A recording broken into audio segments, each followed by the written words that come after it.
அந்தளவுக்கு ரீல்ஸ் முகத்தில் எல்லாமே எடுத்து போட்டுன்னு இருக்காங்க. இப்போது ஒரு ஒரு ஒரு கருத்து ஒன்று இருக்குது. ஒரு நாட்டை அழிக்கணும் அப்படின்னா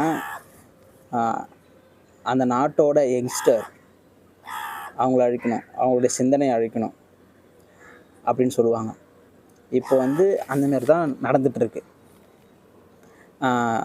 சின்ன பசங்க யங்ஸ்டர்லாம் சினிமா முகத்தில் சின்ன சின்ன பசங்க ஸ்கூல் பசங்க கையில் வந்து விஜய் ஃபோட்டோ கொடுத்து விஜய் மாமா வாழ்கன்னு சொல்கிறது, முதலமைச்சர் ஜோசப் விஜய் முதலமைச்சர் வாழ்கன்னு சொல்கிறது, அவருடைய ஃபோட்டோ போட்டு அதில் கோடு மாரி போட்டு அதில் உட்கார வைக்கிறது, ஸ்கூல் ஸ்க்ரீனில் வந்துட்டு விஜயோட இது படம் மாரி போட்டு காட்டுறது, விஜயோட பாட்டு பாடுறது.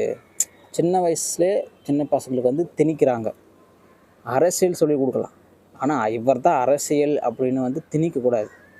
பேசிக் அரசியல் சொல்லிக் கொடுக்கணும்.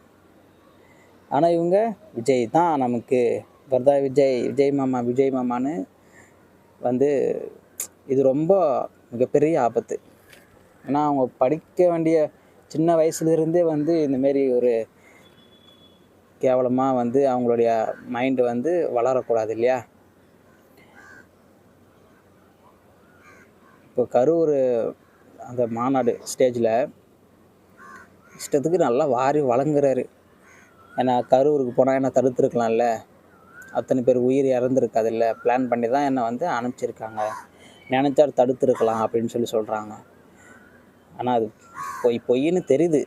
போலீஸாக சொல்லியிருக்காங்களே, நாங்கள் வந்து இங்கே இருந்து பேசுங்க, உள்ளே போவேன்னா நிறைய கூட்டம் இருக்குது, இங்கே இருந்து பேசுங்க அப்படின்னு. அவங்க விஜய் சாரோட அந்த டீமில் இருந்து தான் இங்கேருந்து பேசினா வந்து கேட்காது, அந்த க்ரௌடை வந்து கவர் பண்ண முடியாது அப்படின்னு சொல்லி அவங்க தான் உள்ளே போயிருக்காங்க. கொஞ்சம் கொஞ்சமாக வந்து உள்ளே போயிருக்காங்க. இப்போ வந்து கூச்சமே இல்லாமல் இப்போ வந்து பொய்யா வந்து பேசிகிட்டு இருக்காரு விஜய். என்ன பண்ணுறது?